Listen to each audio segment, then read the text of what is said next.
你在自己结婚典礼上播放了一段少儿不宜的视频，起初亲戚朋友还以为你玩得这么滑，仔细一看，结果发现视频里的女主竟然是今天的新娘柳如烟，而男主却不是你。就在大家震惊不已时，才发现新娘柳如烟还没来。在所有亲戚朋友疑惑的目光中，你一手举着麦克风，一手拨通了柳如烟的电话。第一通电话她没接，你没气馁，又打了一遍。这次电话响了几声后，终于接通。从电话那头能清晰听到鸣笛声，现场来宾甚至能清楚听到发动机轰鸣声。众人皆在议论柳如烟怎么开车出去了？难道柳家大小姐要逃婚？你冷静问道。你在哪？为何离开？柳如烟不耐烦地说。我有重要的事情需要处理，订婚宴可后续补办？你追问道。什么重要的事情能比我们的订婚宴还重要？而柳如烟恼怒且不耐烦的声音从电话里传出。我说了后续补办，我在开车，先不说了。你一声怒吼。你说补办就补办，你把整个会场和远道而来的来宾当做什么？又把我陈家当做什么？这个订婚宴我筹备了半年，你一句补办就能了事？最后你甚至不惜自毁名声地说道。和谁补办？新郎还是我吗？此话一出，全场鸦雀无声。柳如烟也吓了一跳，不禁怀疑这还是那个沸羊羊陈默吗？陈默，你胡说什么？你这是要悔婚吗？恐怕要悔婚的人不是我吧？我都与你说了，我先要赶去医院，那边有人等着我救命。你呵呵一笑。你是医生吗？你去就能救人？那你告诉我，医院里躺着的是谁？是马上要死吗？一刻都等不了吗？你非得在举行仪式时离开？台下众人，就连柳家也在纳闷，在这么关键的时刻，谁有这般魅力，能令高冷著称的柳家大小姐在此时离开，亲自开车前往医院？紧接着，只听柳如烟寒声说道：“我的助理叶凡。”听到这两个字，台下彻底沸腾。叶凡不是刘总的助理吗？刘总毕业后就亲自招聘了他。据说这叶凡貌比潘安，和柳家大小姐亲密无间，仿若一对闺蜜。哪有豪门里有男闺蜜的？见周围议论纷纷，柳家老太柳慧琴坐不住了，即刻安排人上去夺你的手机。可惜你早有安排，花10元雇了200个精神小伙层层把守。你继续问道：“他出了什么事？这次是感冒发烧，还是被自行车撞？我一直怀疑你俩的关系，到底谁是柳家总裁？若他只是一个小小助理，能让你柳家大小姐抛弃未婚夫，赶着送上门鞍前马后？”陈默，你能不要说风凉话吗？他既是我的助理，也是我的朋友，你不尊重他，便是不尊重我。闻言，你心里咯噔一下。是啊，你可知不尊重这个助理的后果？家破人亡，横尸当场。你正是因叶凡才落得英年早逝的下场。如今重生归来，你要一步步让这对狗男女声名狼藉，遗臭万年，让他们出明示计划的第一步。讲到此处，你继续说道：“看样子你这个朋友比我这未婚夫还要重要。既然如此，你做个选择吧，我与叶凡，你选谁？”柳如烟没想到你竟会说这番话，将他逼至如此地步。在他心中，他与叶凡情同手足，你竟如此龌龊地揣测他们的感情。回答我，你选谁？此时你仍咄咄逼人。柳如烟心里暗自比较，发觉叶凡似乎更懂他，事事都让他顺心。他脱口而出：“叶凡。”说完，他便急匆匆挂断了电话，提速飞快往医院赶去。只是此话说出口，他顿感心口莫名心悸，仿佛有至关重要之人离他而去。而另一边，台下所有的亲戚朋友亲耳听见了他的选择后，没有人再为他说好话。冷艳女神的滤镜碎了一地，刘老太太深感前所未有的羞耻，她恨柳如烟不争气，更埋怨你毫不留情，竟当着如此多人的面将事情闹大。随即他叫来一旁的柳家下人：“你去给我把这个不孝女找回来，立刻马上！那个叶凡死了就死了，如果没死，就让他真的被撞死。”与此同时，柳如烟已抵达医院，她身着一袭洁白的婚礼礼服，在医院楼道奔跑。从未有人在医院见过身着礼服的新娘，众人皆在猜想究竟是何状况。有些恋爱脑的女生已脑补出一场大车祸，这美女的男友想必病得很重，身患绝症，恐怕难熬过今晚，所以她的女友身着新婚礼服来送她最后一场。想到此处，有些女生迫不及待地拿出手机拍照发到网上。上一世就是因为网上的舆论发酵，等相关人员身份公布后，你一辈子都戴着一顶绿帽子。前世柳如烟逃婚后，虽柳家狠狠责罚了柳如烟，并打算处置叶凡，但仍被柳如烟以死相逼护住了性命。而你这沸羊羊自然是选择了原谅。你的爱被网络上的键盘侠描绘成纨绔子弟横刀夺爱，用家族势力欺压柳家，逼迫柳家嫁女。是你拆散了柳如烟和叶凡，而叶凡犹如爽文男主盘顽强活着，虽心有不甘，却仍爱着柳如烟，始终守护在其身旁。在世人眼中，你就是那最邪恶的反派。这一切柳如烟都知道，却从未替你解释。她只是维护叶凡的名声，眼中根本没有你。此刻婚宴现场，你拿着话筒对着台下深情说道：“柳家大小姐既已做出选择，那我便成人之美。”柳慧琴虽然不知道你要说什么，但她感觉到一丝不安，她誓死要阻止我继续说下去。她拖着苍老的身躯走到舞台前劝阻说道：“陈默有什么事，我们一家人关上门好好说。如烟年纪小，不懂事，失了分寸，我们会教导她的。你下来把话筒给我。你望着眼前的柳慧琴，这个喊了多年奶奶的人，你的神情不由得有些恍惚。陈家向来人丁稀薄，早在你出生前，爷爷奶奶就先后离世，高中时父母又遭遇意外死亡，偌大的陈家最终就只剩下你一个独苗在支撑。那时候是柳家给予你关心与温暖，然而柳家此举向来暗藏目的，其背后意图乃是吞并陈家的全部产业。重活一世，你绝不会让这样的历史再次重演。刘老太太，你姓柳，我姓陈，咱们之间何来一家人之说？自你孙女做出选择后，你的孙女婿并不是我，而是叶凡，而我现在是以陈家家主的身份与你对话。柳慧琴见感情牌失效，绝望地望着舞台上的人，而你转向台下众人，一脸歉意地说道：抱歉各位，让大家百忙之中抽出时间来参加我的订婚宴，结果却是一场闹剧。还是那句话，我愿成人之美，既然柳家大小姐心有所属，我怎能横刀夺爱？从今日起，我与柳如烟解除婚约关系。话音刚落，你的前岳父秦海不知从何处来的勇气，径直冲上舞台，恶狠狠地阻止你取消婚约。我不同意，我坚决不同意。陈默，你无权做此决定。秦先生，你有什么理由不同意？你女儿已经做了选择，奔赴自己的爱情去了，你让我怎么办？难不成派人去将你女儿抓回囚禁起来？不道德与犯法的事情，我陈家人绝不会做，我的家教同样不允许。你这些话无疑是在打柳家的脸，明摆着说柳家没有家教，教出的女儿不知廉耻。秦海面色涨红，继续说道：陈默，如烟肯定是不知道这个选择的后果是取消婚约，如果他知道，他肯定会回来的，你就再给他一个机会吧。面对秦海的哀求，你轻蔑一笑，缓缓摇头。秦先生，你怎么知道我没有给他机会？是他自己把路走绝了。难道你忘了婚礼开始前的那段视频？显然你女儿与叶凡早已行苟且之事，你的反对又有何用呢？你的新女婿此刻还躺在医院，我觉得你最好还是出面关心一下。对了，刘老太太，你们第三代还是要找上门女婿吗？如果是这样，您早说啊，我应该及时退出，也免得闹出这么大的误会。在场嘉宾怎么都没想到，你居然如此平静，王者风范直接拉满。秦海怎么能让这么优秀的女婿跑呢？他仍想挣扎，走到你身旁轻声道：陈默，豪门的婚姻就是这样，你玩你的，我玩我的。如烟跟了你这么多年，你不能玩了就不认账，他只是一时糊涂，你就原谅他吧。你娶了她，相当于得到半个柳家产业，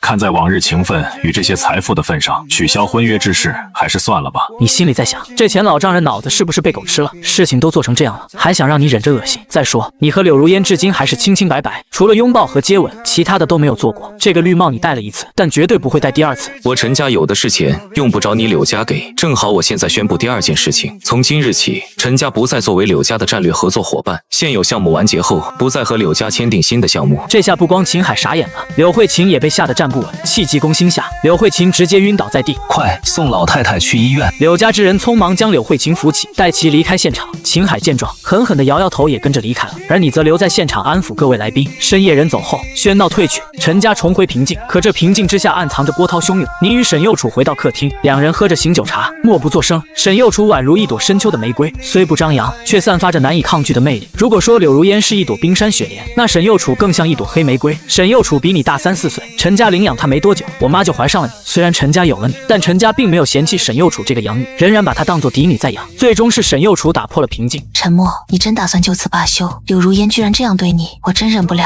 她怎么如此辜负你的一片真心？沈幼楚说着说着便哭出了声。你这会也不再强撑着假装无所谓，整个人如垮了一般瘫在椅子上，双目无神，悲伤绝望无助，还有难以置信。重生至今，你仍不信柳如烟会这般对你。逃婚带给你的屈辱只是冰山一角，你所忍受的岂是今天这些？相比10年前柳如烟为了给叶凡报仇，竟直接将你打成植物人，你宽慰道：结此事定然不会就此结束，柳如烟是其次，我要让柳家为她的选择买单。你觉得对一个女人而言，什么最重要？未等沈幼楚回答，你接着说道：我今日直接将柳如烟出轨的照片公之于众。虽然杀敌1000自损800，但柳如烟这辈子休想再嫁给任何富家公子，柳家断不会允许柳如烟与叶凡在一起。不用我们出手，柳家自会收拾他们俩，而我们只需对付柳家。我要让柳家万劫不复。你捏着茶杯恶狠狠地说道，眼神中透露出暴力凶狠，杀气腾腾。沈幼楚从来没有见过这样的你，他觉得你简直像换了一个人一样。好的，陈默，我永远支持你，陈家便是你的后盾，我们一同让他们10倍偿还。沈幼楚走到你身旁，伸手摸摸你的额头，就像小时候那样。而你望着这无比思念的面庞，上一世你变成植物人后，沈幼楚每日都会来照顾你，翻身按摩，亲力亲为，在你耳边讲述外面发生的事，最后还会摸摸你的头。你忍不住起身抱住沈幼楚，你不知道上辈子沈幼楚被柳如烟带去了何处，又是什么样的结局，你至死都在悔恨为何爱上柳如烟，并且放任她伤害自己的亲人。你告诫自己，这辈子唯一不可辜负之人便是沈幼楚。你将头伏在沈幼楚颈间，闻着熟悉的味道，这失而复得之感令你破防，失声痛哭。沈幼楚被你突然抱住，娇躯僵住。多年来二人长大后再未拥抱，要知道你可以说是被沈幼楚带大的，自幼便跟在沈幼楚身后，直至长大后结识柳如烟。因为柳如烟自己疏远了沈幼楚，沈幼楚听见你的哭声，以为你仍不舍柳如烟，他心中一颤，环抱住你，摸着你的后脑，像小时候那样安慰这个爱哭的弟弟。你痛哭一场，发泄出心中抑郁，整个人好了许多，多了几分生气。姐，你早点休息吧，明天我们到公司还有很多事情要处理。你说完就往外走去。你去哪这么晚了？你怎么还要出去吗？沈幼楚问道。我去一趟婚房，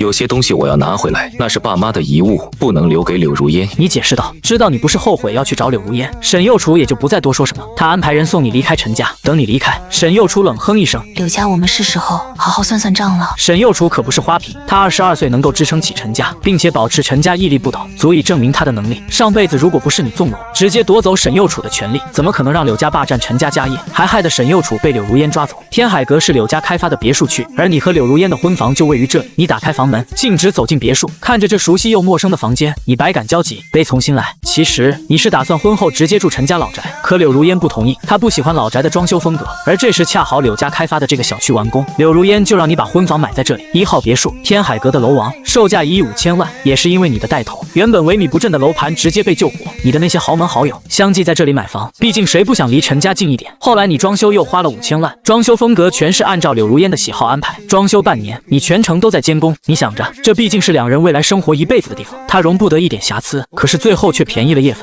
你植物人瘫痪后，被柳如烟送回陈家老宅，而这里被柳如烟送给了叶凡。或许就是因为柳如烟要把婚房送给叶凡，所以才会把你打发走了。你不知道自己成为植物人后，自己一砖一瓦精心装修的婚房，是不是变成了柳如烟和叶凡的爱巢？两个人有没有在自己的婚床上苟合？这也是沈幼楚爆发的原因。带人打上门，把叶凡打成全身瘫痪，这也给沈幼楚带来杀身之祸。想到这些，你心如刀绞，一口鲜血喷涌而出，鲜红的血液洒在客厅洁白的地毯上，显得格外刺眼。你也因为伤心过度昏倒在地上。杭城中心医院，此时的柳如烟还不知道自己即将成为整个杭城的舆论中心。她守在叶凡的病床前，双手抓着叶凡的手，看着躺在病床上脸色苍白的叶凡，无比心疼。万幸叶凡没事，叶凡只是擦伤点皮，没有内伤，但人被撞晕了，现在还昏迷不醒。柳如烟在病床前守了2个多小时，眼都没眨一下。她根本不知道陈家老宅发生的事情，更不清楚他已经是整个杭城的名人，只是这个名人不是那么光彩。先前他进医院找叶凡，被人发布到网上，网上舆论还是在赞美他们俩可歌可泣的爱情，而网友们一边赞美柳如烟的颜值，一边夸赞他们至死不渝的爱情。这个事情很快被刷屏，网上全是网友的祝福。可惜事情很快就反转，参加拟订婚宴的人知道事情的真相，他们在网上换了一种说法。我呸，什么乱七八糟狗屁不通的玩意，根本不是这样。这个女的叫柳如烟，杭城柳家大小姐，而医院里的是她的助理叶凡。今晚是她和陈家公子的订婚宴，她在婚礼现场抛弃了未婚夫陈默，这才穿着婚庆礼服来医院，是见自己见不得人的情妇，哪里是男朋友？这样的狗男女你们居然还在这里祝福，我简直是瞎了眼，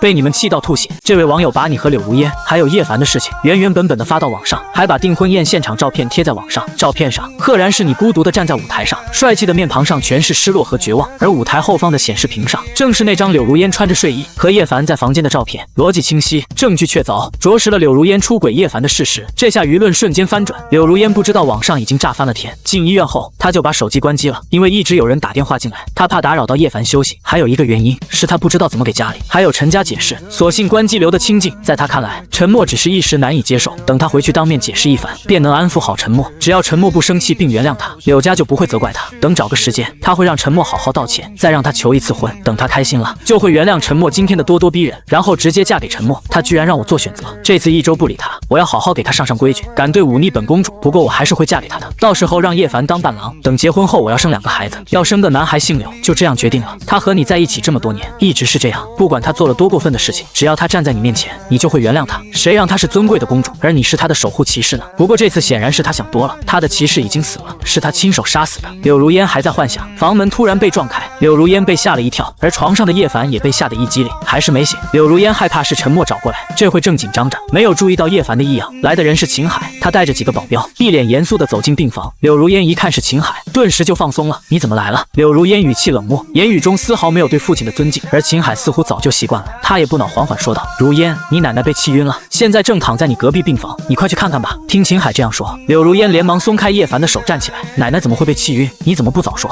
陈默是怎么搞的？这点事情都处理不好，还把奶奶气晕了。他不知道先安抚一下奶奶吗？他人呢？跟着过来了吗？我要好好问问他是怎么处理的事情。柳如烟绝美的俏脸一脸寒冰，说话也满是埋怨。他看都没看秦海，径直离开病房去找他奶奶。他把责任全部推到你身上，都没想过是自己临时逃婚才导致后面的问题。当然他还不知道，你在他做出选择叶凡后，就已经宣布取消婚约。秦海也没有告诉他，他只是淡淡的看了看病床上的叶凡，轻蔑一笑说道：“别装了，你这些伎俩都是我当年玩剩下的。”叶凡躺在床上一动不动，好像真的昏迷了。行，你继续装吧。秦海似乎看出了什么，但他没有直接拆穿，他对保镖说道：“你们俩留下来看住他，不许他离开房间半步。”说完，秦海也跟着走了出去。而这时候，躺在床上的叶凡眼皮微微一动，似乎想睁开看看外面的情况。他睁开一条缝，就看见2个魁梧的黑影，吓得他赶紧继续装死。柳如烟来到门外，果然隔壁的 VIP 病房前站着他们柳家的保镖，一脸严肃。等他进到病房，就看见年迈的奶奶躺在病床上昏迷不醒，吓得他又哭出声来。他赶紧问奶奶身边的贴身仆人王妈：“我奶奶这是怎么了？怎么会这样？”王妈欲言又止，她在柳家干了50多年，从小跟在柳慧琴身边，柳如烟是她看着长大的。她不相信柳如烟会干出这样混账的事情，可现如今事实就摆在眼前，她家大小姐抛弃未婚夫来医院见自己的助理，还是在订婚宴上。王妈叹息一声，轻声说道：“大小姐，家主是气急攻心晕了，没事，过会就会醒来。”不等柳如烟继续问，躺在床上的柳慧琴听见声音后就醒过来了。王妈看见连忙赶去扶着柳老太太起来，柳如烟也跟着去帮忙。“奶奶您没事吧？现在感觉怎么样？沉默他人呢？您都晕倒了，他难道没有跟过来吗？”柳如烟全然不提自己逃婚的事情，她还不知道就是因为她自己，她奶奶才会被气晕，她反而理所应当的认为是沉默没有照顾好自己奶奶，奶奶居然都进医院了，她都没有跟过来。可柳慧琴一把推开柳如烟，嫌弃的说道：“你离我远点，我没有你这样的孙女。”这下柳如烟知道事情暴露了，但她还是一脸无所谓。“奶奶您这是在说什么呀？不就是订婚宴吗？后面再补办一场不就行了吗？沉默那边我会说清楚的，我现在就打电话让他过来给您道歉。”柳如烟说完，掏出手机开机后就想给沉默打电话，可柳慧琴立马阻止了他，因为柳慧琴知道柳如烟现在还不知道外面发生了什么事情，沉默已经宣布退婚了。如果柳如烟还是这样的语气，贸然打电话过去，只会得不偿失，激怒沉默，到时候一点缓和的余地都没有。你先不要打电话，听我老婆子把话说完。柳如烟这会当然不敢忤逆奶奶，乖乖的把手机收起来。“奶奶您说。”柳慧琴靠在病床上，然后让王妈出去把门关上。等王妈离开后，屋里只剩下柳慧琴和柳如烟。柳慧琴脸色一变，勃然大怒，严肃呵斥道：“你知道自己在做什么吗？是不是你以为我老了不顶用了，就管不住你，居然做出这样有辱门楣的事情？我柳家的脸都被你丢尽了。”柳如烟被吓得娇躯一颤，委屈的泪水更是像开闸的洪水往下流。不知道发生了什么，奶奶为什么这么生气？奶奶我做什么了？您这样骂我，我怎么就有辱门楣了？你怎么了？你还好意思问我？你告诉我隔壁的病房是谁？他什么身份？有什么资格躺在顶楼的 VIP 病房？柳慧琴越说越气，她已经在顾及柳如烟的颜面了，换做其他人，她早就破口大骂。虽然柳如烟和沉默还没有结婚，但2个人早有婚约。柳如烟现在的做法就是不守妇道，在柳慧琴那个年代，这样的女人就该被扔进猪笼陈江的。柳如烟直接被问傻了，叶凡的存在她从来没有和家里说过，除了沉默，其他人都只知道叶凡是她的助理。柳如烟感觉自己被背叛了，她急忙问道：“奶奶，你怎么知道叶凡在这里？是沉默告诉你的？他这个人怎么能这样？都和他说清楚了，我和叶凡没有其他关系，叶凡只是我的助理而已。”他也太小心眼了。柳慧琴被气笑，助理什么样的助理能让你在订婚宴上半路离开？又有哪家的助理住院是让总裁来陪床的？你们这是老板和助理的关系吗？说出去谁会相信？你这是把所有人当傻子吗？面对柳慧琴的逼问，柳如烟不知所措，她不知道怎么和柳慧琴解释她和叶凡的关系，但她肯定这绝对不是男欢女爱，她对叶凡更多是亲情，没有血缘关系的亲戚。可她说出来，奶奶会相信吗？眼下唯一能解决这个问题的只有沉默，只要他站出来帮自己解释，奶奶会相信的。他又想给沉默打电话让他过来，柳慧琴看见后不再阻止，只是淡然地说道：“你别费心思了，我猜沉默现在不会接你电话的。”柳如烟不相信，她直接打了过去，但沉默真的没有接电话。放在以前，这是绝对不可能发生的事情。她给沉默打电话，不出3秒都会打通，可今天柳如烟连续打了3次电话，那边都没有反应。哎，孙女啊，我实话告诉你吧。柳慧琴感慨万分，把她走后发生的事情一五一十地讲给柳如烟听，从你给柳如烟打电话开始，然后到让柳如烟做选择，最后你宣布和柳如烟退婚，只是柳如烟和叶凡开房的照片，这件事情没有讲，柳如烟就已经接受不了了。柳如烟听到沉默当众宣布退婚，整个人都傻了，她一脸不可置信，怎么可能？他那么爱我，怎么会取消我们的婚约？不行，我要去找他，我要问问他什么意思，怎么敢做出这样的事情？说完，柳如烟就要往外跑去。回来，你现在去有什么用？柳慧琴看着自己孙女，现在连对错都不分，她终于明白自己教育的失败，整件事情错的是柳如烟，而沉默这次只是没有再惯着她而已。你老实和奶奶说，你和隔壁那小子到底是什么关系？现在已经发展到哪一步了？柳如烟被奶奶问得愣住了，她目光有几分闪烁，顿了顿，犹豫片刻，说道：“奶奶，你在说什么呢？我和叶凡能有什么关系？你相信我，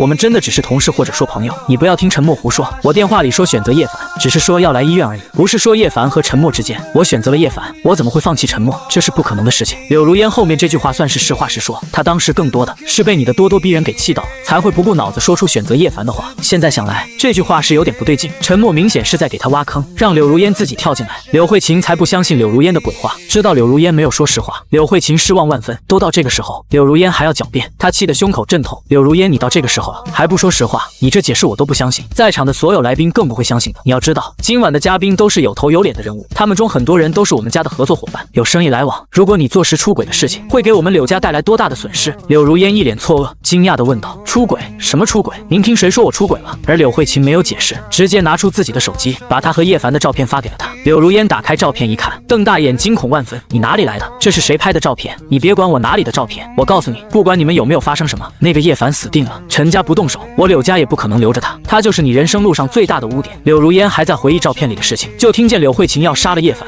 她急忙阻止道：“不行，您不能动他，我不允许。如果您杀他，就先杀了我。”柳慧琴整个人瘫软在床上，气得说不出话来。柳如烟没有在意奶奶的神情，她现在急需弄清楚这个照片是怎么回事。我想起来了，这是我和叶凡上周出差的事情。那天晚上，他是因为工作原因去的我房间，我们在房间里只是讨论公司的事情。最后因为他把咖啡洒在我身上，我才换的衣服。您要相信我呀，我是您一手教出来的，我怎么会做那些事情？听柳如烟这样说，柳慧琴半信半疑。这些照片虽然没有拍到房间里面发生的事情，但孤男寡女半夜三更共处一室，最后柳如烟还换了睡袍送叶凡出门，这怎么看怎么想都是不清不楚。柳如烟的解释根本站不住脚。柳如烟看着奶奶还是不相信她，直接说道：“奶奶，你要是还不相信，我们现在在医院，你现在找个妇科医生进来，我现在就让他检查，让他看看我还是不是处女。”听到孙女信誓旦旦这样说，柳慧琴又相信了几分，但她更加弄不明白了，孙女和叶凡又不是男女关系，为什么柳如烟会这么护着叶凡？柳如烟知道叶凡的事情包不住了，她只能实话实说了。柳如烟说道：“叶凡1年前就去柳家公司上班了，她感觉叶凡还可以，就直接把叶凡调到身边做助理。慢慢的，她觉得叶凡很特别，相比其他追求者疯狂示爱，还有沉默无微不至的照顾，叶凡更显得另类。而柳家3代女子，整个家族里都没有弟弟，她从小都希望有个弟弟，而叶凡的出现恰好满足了她的要求。这1年下来，柳如烟越来越依赖叶凡，甚至会满足叶凡很多无理的要求。柳慧琴听完，恨不得给柳如烟一个耳光。这是弟弟吗？哪有这样的弟弟？没有血缘关系，亲密无间，说出去谁会相信？除了沉默，那个被爱情冲昏了头脑的傻瓜。但如今人家也不傻了，清醒了，难怪沉默会这么冷静的处理这个事情。他是积攒了太多失望，直到绝望，一次次的相信换来的是变本加厉，所以才当众宣布退婚。柳慧琴捶胸顿足，哭嚎着说道：“我柳家祖上是造了什么孽啊？怎么生出你这么个孙女？”听到奶奶的责骂，柳如烟心里万分委屈。而这时候传来一阵急促的敲门声，秦海在门外问道：“妈，我有紧急事情要找您汇报。”进来。秦海拿着平板快速走到柳慧琴面前：“妈，如烟的事情闹到网上去了，现在舆论对我们很不利，现在要怎么办啊？”柳慧琴最看不惯他这慌慌张张、一点决断能力都没有的样子，还不如沉默一个20多岁的孩子稳重。慌什么？瞧你这没出息的样子！被柳慧琴呵斥，秦海变得更加唯唯诺诺，而柳如烟在一边也露出鄙视的眼神。她打心底不喜欢自己的父亲，如果不是柳家没有男丁，自己母亲也不会找一个这样的男人做上门女婿。遇到事情还不如我们女人淡定。而秦海也不顶用，居然没给柳家带来一个男孩。母亲离世后，柳家对秦海更加嫌弃，秦海早就习惯了，他也不生气。妈，您还是先看看吧。柳如烟接过平板，和柳慧琴看了起来，可没看多久，柳如烟就气得浑身颤抖，柳慧琴更是直接晕倒，再一次被气晕了。原来这件事情在网上愈演愈烈，口碑2极分化，越来越多人同情沉默，因为有很多知情人把沉默这些年给柳如烟做的事情发布到网上，甚至有人把陈家送给柳家的彩礼明细都公布出来。网友一看，这简直是毫无人性。这下柳如烟是百口莫辩，就算她承认自己和叶凡是姐弟关系，又有谁会相信呢？所有人都在声讨柳如烟，连带着把柳家也牵连了。有人在网上号召，今后再也不用柳家任何产品，明天股票开市，购买柳家股票的人都会去抛掉手里的股票。显而易见的是，明天将会是柳家的噩梦。如果这件事情不能合理解决，柳家将会难以翻身。这些年好不容易从陈家那边得到的资源才升上去的股价也会快速跌落。怎么办啊？奶奶怎么办啊？柳如烟终于尝到自己种下的恶果，她自己的名声臭了，而柳家也跟着倒霉，教女无方。怎么办？你问我怎么办，我怎么知道怎么办啊？你当初做选择的时候，怎么不想想会不会有这一天？啪！刘老太太实在忍不住，狠狠地给柳如烟一耳光。柳如烟捂着脸痛哭流涕，悲愤不已。奶奶，我错了，我知道错了。沉默他会不会真的不要我了呀？不行，奶奶，我不想退婚，我是爱他的，我没有背叛他，我没有出轨啊！柳如烟再也不是那个冰山女神高原雪莲，她这回像个被抛弃的宠物，可怜兮兮的。现在知道错了，晚了，你自己要玩就把尾巴收起来了。这么高调，恐怕所有人不知道你在外面养了一个男人。现在好了吧，你把自己玩死了，把柳家也害死了呀！看着这些评论，柳慧琴根本不相信柳如烟和叶凡是什么姐弟关系。老太太也跟着流泪，她已经能想到柳家这100年家业就要毁于一旦。她恨柳如烟，更恨沉默把这件事情闹得这么大。婚礼现场公布退婚不算，还要在网上发布谣言引起公愤。如果知道自己背了这么大一个锅，你估计能气得再吐血一次。这时候秦海站了出来，对老太太说道：“妈，你觉得我们现在要怎么处理这个问题？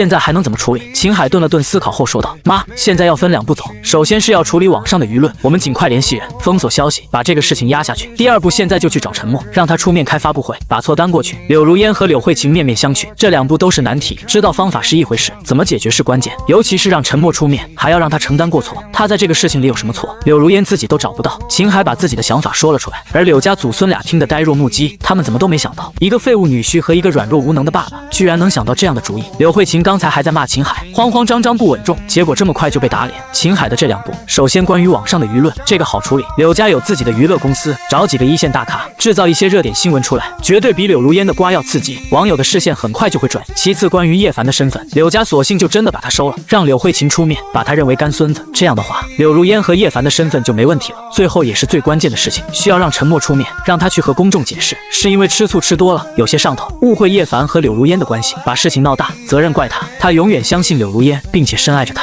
秦海说道：“前面2件事情都好做，现在就是陈默那边不一定配合。”柳慧琴思考片刻，立马吩咐道：“秦海，我现在任命你为柳氏集团副总，你全权负责处理这个事情。至于陈默那边，我和如烟想办法，你现在连夜去引导舆论。”秦海等的就是这个，他爽快地答应了，拿着平板就往外走。等秦海一走，柳慧琴严肃地问道：“柳如烟，你老实和我说，你到底和叶凡发生关系没有？”其实到现在，柳慧琴还是不相信柳如烟和叶凡只是单纯的姐弟关系。柳如烟认的这个弟弟更像是情人。柳如烟没想到，现在最疼她的奶奶都不相信她。奶奶，你相信我，我真的没有和叶凡发生关系，我只是把他当做弟弟。你不信的话，我对着我母亲的灵位发誓。提到柳如烟的母亲，柳慧琴神色微变，眼神都有些不自然。那好吧，不过保险起见，你还是去做个检查，拿着证明去找陈默解释。检查？什么证明？柳如烟不明白奶奶在说什么，直到柳慧琴把目光放在她的腹部，她这才反应过来，奶奶说的是处女膜检查。1个小时后，柳如烟羞红了脸，她带着报告前往陈家老宅。她一路上给你打了无数个电话，你都没有接。柳如烟不知道你是在生气还是睡觉了。就在柳如烟前往陈家的时候，你终于醒了过来。你之前因为吐血过于伤心，昏倒在地上，这口心头血就当是对过去的缅怀告别。柳如烟，我把你从心里挖了出来。吐血后，你觉得自己整个人好受多了，你对柳如烟的爱也跟着吐出来，盘踞在你心里的人影也消失了。你看着崭新的婚房，喃喃说道：“是时候和过去做个告别了。”你从酒柜上拿出1瓶红酒，直接对着瓶喝，满满灌了1口酒。你猛地把酒瓶砸向结婚照，酒瓶炸开，结婚照被毁坏。然后你又开了1瓶酒，喝了几口就去了卧室。你把柳如烟的婚纱拿了下来，把酒倒在婚纱上，拿出打火机点燃。这件做工精美、耗时半年、镶嵌着大量名贵珠宝的婚纱直接被点燃。想当初，你为了给柳如烟一个盛大的婚礼，就连婚纱都是你亲自去欧洲找宫廷大师定做的。不过现在这件婚纱用不着了，你把2人的相框也拿了过来，都丢到火里一起烧了。耀眼的火光很快把门口的陈家保镖吸引过来，他不敢进屋，在门口大声问道：“少爷，您怎么样？需要我们进来吗？你们把我的东西都收拾走，然后把这里给我砸了。你恨这个婚房，上辈子你就是在这里被柳如烟重伤，变成植物人，而这里最后变成叶凡和柳如烟偷情的地方。你没有再理会他们，你拿着酒瓶边喝边走，很快离开了这里。你喝着酒，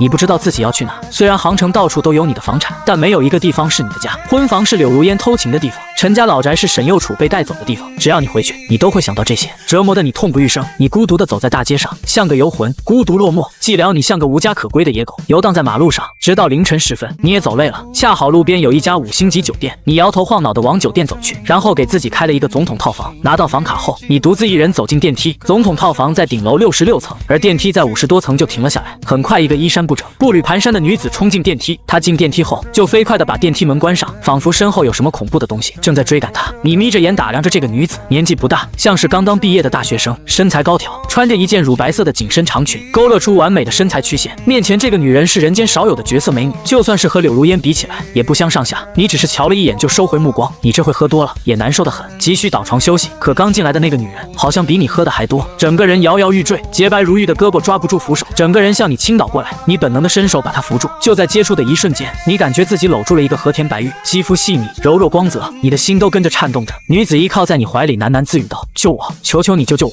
你很快发现不对劲，这个女人体温格外高，雪白的肌肤上出现一些不正常的红斑。你还没反应过来，怀里的女人仰着头就吻了上来，她双手环抱着你的脖子，狠狠地往下拉。你极力控制住她，等电梯一到，你赶紧出门抱着她往房间走去。到房间后，怀里的女人更加迫不及待，她拼命撕扯自己和你的衣服。小姐，小姐，你别说话，吻我！你的嘴被堵住。你看着近在咫尺的绝世美人，你本就喝得上头，哪里经得住这样的诱惑？闭上眼，沉浸其中。你在酒店里干柴烈火，而柳如烟却在陈家老宅吃了闭门羹。不过在他苦苦哀求下，管家黎叔才告诉他，你回去了婚房。柳如烟知道后，又马不停蹄往婚房赶去。陈默心里一定是有我的，他是在婚房等我。柳如烟这回心里无比雀跃，人也轻松不少。等柳如烟赶到婚房的时候，哪里还有你的身影？整个婚房只有几个保镖，他们正在挥舞着棒球棍，砸碎所有装饰品。柳如烟差点被气得鲜血逆流，大声喊道：“住手！你们在干什么？谁让你们砸的？马上给我滚出去！”几个保镖当然知道柳如烟是谁，她差点就成为这个地方的女主。保镖说道：“少爷让我们砸的，他们也不知道要听谁的。万一你最后和柳如烟又走到一起，他们会不会被清算？太难了！不要再让我说第二次，赶紧滚！”几个保镖见状，只能丢下棍子往外走去。等保镖走后，他瘫坐在地上。这次他真的明白，你是认真的，你不是在耍脾气，你是真的要和他分手。沉默，你为什么连解释的机会都不给我？柳如烟痛苦地坐在地毯上，很快他就发现地毯上那滩血迹，鲜红的血液喷洒在洁白的绒毛毯上，显得格外刺眼。他吐血了，是沉默吐血了。我到底做了什么呀？能把他气成这样啊？柳如烟不知所措地坐在地上，痛苦哭泣着。此刻的他就像是被秋风无情扫过的落叶，凄美而又无力。他的眼神里充满了绝望和悲痛。总统套房内那张豪华大床上，你和那个陌生的女人还在颠鸾倒凤，抵死缠绵。在1个小时后，他的药效彻底过去，整个人瘫软在床上，而你也得到了释放。在清晨的阳光下，他率先醒来，他犹如一朵盛开的白莲，纯净而耀眼。他看起来更加圣洁而高贵，那微微透出的红晕，像是害羞的少女脸上的绯红，增添了几分娇媚，也像是在证明她从少女变成女人。刘梦瑶看着眼前的一切，整个人愣了一下，这才发现自己躺在一张陌生的床上，而且床上还有一个不认识的男人。她下意识的想尖叫，可马上又用手捂住嘴，她害怕把这个男人吵醒，再被玷污一次。原来刘梦瑶是魔都戏曲学院即将毕业的大学生，她在毕业前就和弘毅影视公司签约出道。昨天她应学长张杰的邀请来杭城参加一场演出，演出结束后，张杰带着她出来见几个投资人。来之前张杰就暗示过她，今晚要放开点，适当的牺牲。没想到所谓的放开是指出卖身体，用身体去取悦金主。她当然不同意，当场就要走，可张杰不同意。最后张杰退了一步，让她敬一杯酒再走。她以为喝完这杯酒就没事了，没想到这才是噩梦的开始。那杯酒有问题，她很快就变得神志不清，被人送到套房里等金主享用。还好她意志坚定，等金主进来的时候，她直接吐那个男的一身。她去洗澡时，她这才有机会冲出房间，可没想到最后却便宜了你。刘梦瑶看着在床上呼呼大睡的你，昨晚的记忆慢慢浮现。刘梦瑶终于想起来，是自己推倒了她。回想昨晚无比荒唐的一夜，刘梦瑶一脸霞光，我该怎么办？在她不知所措的时候，她又看了一眼你，发现夺走她身体的男人长得真不错。刘梦瑶将目光聚集在你的脸上，她轻轻地说了一句：“还好是你，算了，便宜你了。如果是那个老男人，我一定去死。”刘梦瑶赤着脚下床，雪白细腻的肌肤像是希腊神话中的女神。她迈着轻盈的步伐，小心翼翼捡起地上支离破碎的衣服，胡乱套在身上，可仍然遮不住她的娇躯。无奈之下，她只好把你的外套穿在身上。她喃喃自语道：“我睡了他，还把他衣服穿走了，是不是有些不道德呀？”刘梦瑶犹豫片刻，从脖子上取下项链放在床头，还留了一行字。最后她苦笑着说：“我这算不算嫖娼啊？”刘梦瑶捂着脸哭笑不得，她用你的外套把自己紧紧地裹住，然后就往外走去。可刚走到门口，她驻足停了下来，她优雅地回头，幽怨地看了一眼睡得像头猪一样的你，像是要把你的样子深深地刻在心里。片刻后，她毫不犹豫开门离开。你这一睡，一直到日上3竿才睡醒。等你醒来，哪里还有刘梦瑶的影子？这才明白，她已经先走了。你看向床头，看见了床头上的项链，还有那张纸，只见上面写道：“露水情缘，勿念勿想。”外套我穿走了，项链作为补偿，你把项链握在手心，放在鼻头，轻轻地闻着，感受着上面属于它独有的味道。最后你看见昨天床单上的红色血迹，露出一个意味深长的眼神。睡完我就想跑，没门！你拿出手机给保镖刘浩打去。昨天晚上我屋里进来的那个女人，1个小时后我要知道她所有资料，还有去给我找一套衣服进来。不等刘浩回答，你就把电话挂了，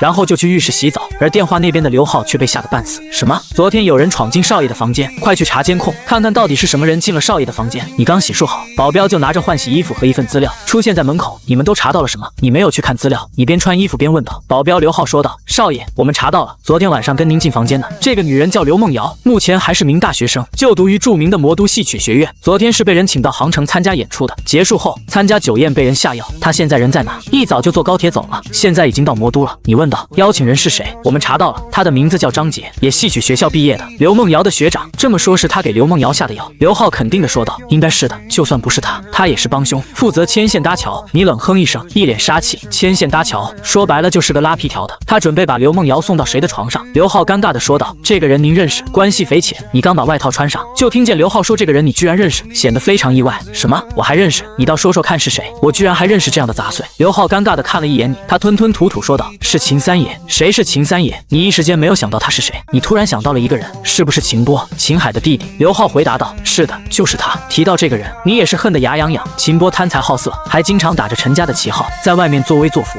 他原本是在柳家下面的公司当保安，后来秦海来找你，给秦波某求一个差事，你为了讨好秦海这个未来老丈人，直接把秦波安排到了公司总部，给了他一个后勤部门主管的肥差。结果秦波一招得势，顺势把秦家老少全部安排进了总部公司。秦家的人在公司里特立独行，吃拿回扣，收受贿赂，中饱私囊，把整个公司弄得乌烟瘴气。你没想到，当初一个小保安的秦波，居然发展成为了大金主。之前沈右楚找你告过状，可你不想让秦海为难，也是给柳如烟面子，一直让沈右楚忍气吞声。后来没成想，秦波居然把主意打到沈右楚身上，明目张胆的调戏沈右楚。当然，他也只敢过嘴瘾。上辈子你没有收拾他，这一世就拿他开刀。然后我对刘浩说道：“送我去公司。”一博大厦是杭城最著名的摩天大楼，整栋楼都是陈家的，陈家集团公司总部也在这栋大楼内。你没有让保镖陪着，你远远的下车后，一个人就往大厦内走去。可很快你就被一个一脸横肉、满脸凶横的保安把你拦在大厅内。他的语气颇为不耐烦，好像你欠他500万一样。干什么的？招呼都不打一个，就敢往里面闯？知道这里是什么地方吗？这个保安衣衫不整的，连个帽子都不戴。大厦的保安和迎宾代表着整个大厦的门面，显然让这个保安来代表你的大厦。这个大厦可以趁早关门了。知道啊，我要去陈氏集团总部，你说去就去，凭什么？有预约吗？你气笑了。你没想到回自家公司你还需要预约。虽然你已经有很长时间没有来公司了，但公司员工认识自家老板是最基本的要求。显然这个保安连这都没有做到。整个大厦都是我的，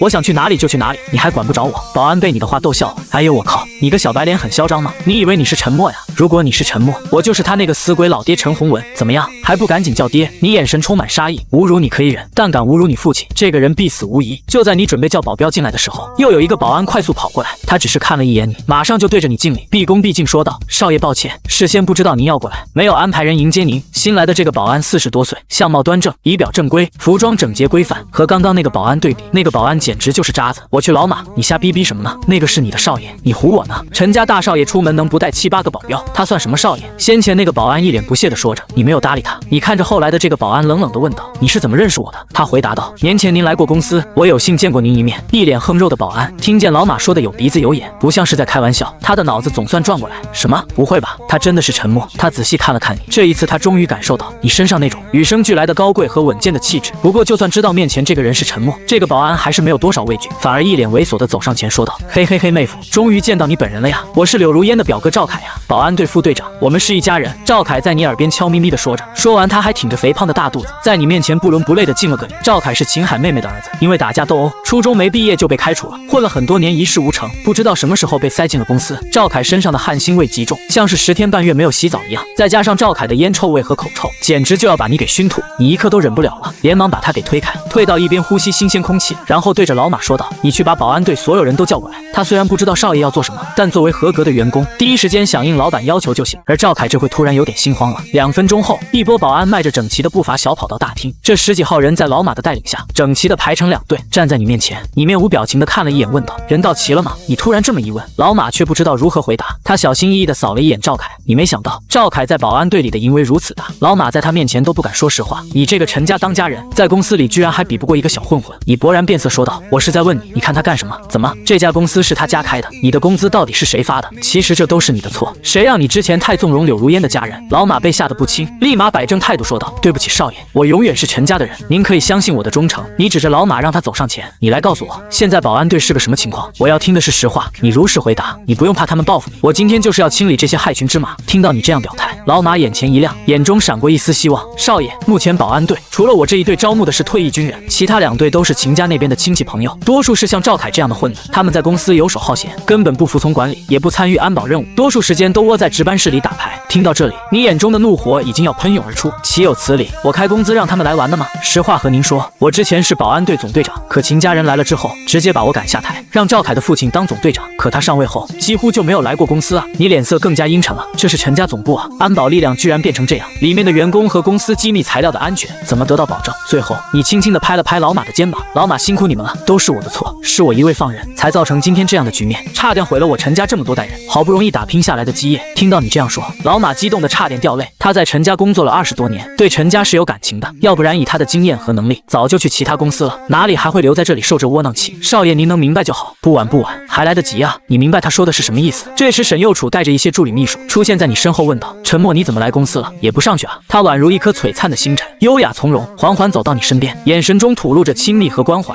今天沈右楚穿着一套职业套装，外搭黑色的定制西装，尽显他高挑曼妙的身姿。再次见到沈右楚，你鼻子微酸，眼眶瞬间有些红润。怎么受委屈了？是这些保安欺负你了？沈右楚以为是这些保安没有给你面子，让你下不来台。他可是知道这些保安的无赖，如果不是你之前的不允许，他早就把这些人收拾了。不是，在沈右楚眼里，你一直都像个孩子，永远长不大。姐，我错了，是我好坏不分，给你添了这么多麻烦。沈右楚瞧了一眼老马，而老马给沈右楚一个肯定的眼神。沈右楚瞬间就明白，陈默，你是我最亲的家人，你做什么选择，姐姐都支持你。你被沈右楚的话感动到热泪盈眶。沈右楚的话可不是说说而已，上辈子你只是给他打了一个电话，沈右楚就把公司大权交了出来，一点反抗都没有，是真的无条件支持你的选择。最后你被打成植物人，也是沈右楚在悉心照顾你，在心中暗暗发誓，姐，上辈子我辜负了你，还没有保护好你，这辈子我绝不饶过这些蛀虫。叫法务过来，然后去报警，把这些人都抓起来，让他们把吞进去的钱都给我吐出来。你在董事长办公室内大发雷霆，你看着沈右楚提供上来的资料，气得直拍桌子。原来沈右楚没有闲着，他虽然管不了，但这些人做的每一件违法乱纪的事情，都被他安排的人记录在册，就等着你醒悟的这一天。上辈子你没有看过这些举报材料，这辈子总算是送到你跟前了。看完材料，你才知道秦家这帮人到底有多过分。而柳如烟的三叔秦波就更可恶，他是整个公司后勤老总，公司任何采购都要经过他的手，所有供货商都要给他送礼不说，还要给他回扣。姐，这都是什么人啊？我怎么干出这样的蠢事？你打我吧，给你解解气。你看到后面，恨不得给自己来一巴掌。秦波在公司调戏女员工，动手动脚，经常性骚扰。沈右楚知道后，专门找秦波谈话，结果秦波居然不怕，他根本看不起沈右楚这个养女，还敢把主意打到他身上。秦波当时放话出来，只要沈右楚愿意，他马上就回家离婚，然后迎娶沈右楚，两家人亲上加亲。沈右楚被气得不轻，他找你说过这个事情，但那个时候的你眼里只有柳如烟，根本没有把这件事情放在心上。秦波知道后变本加厉，经常骚扰沈右楚，如果不是沈右楚身边有一些陈家老人保护，没准秦波真的能得手。好了，姐姐，这不是没事吗？都过去了，现在你能醒悟过来是最好的事情。姐姐什么气都没有了。沈右楚摸摸你的头发，没有提过当初那些不愉快的经历，他把这些事情一笑而过。对了，这些人你真的打算送到警局吗？当然，不光让他们把钱都吐出来，我还要让他们去坐牢，最好下半辈子都在监狱里过。你怎么会放过他们？尤其是那个秦波，你要让秦波后悔来到这个世上。好，你有这个态度就行，后面的事情我来安排人去处理。沈右楚说完，拿着这些证据就去找人报警。沈右楚离开没多久，公司法务部总经理王静，一个严肃甚至有些古板的女人，敲响董事长办公室大门。董事长，我是集团公司法务部总经理王静，您找我。王静说话声音无情的像个冰冷的机器，她对你的态度甚至有些疏远和嫌弃，你不知道哪里得罪过她，你都不认识这个王静。王静戴着厚重的眼镜，一头干练的短发披在肩上，五官精致，只是面庞颇为清瘦，整体上虽然比不上沈右楚，但也算个难得高分美女范。王经理，我想找你帮我起草一份股权转让协议。王静有些诧异，沈右楚不是说这个傻子已经清醒了吗？怎么还要转让股权？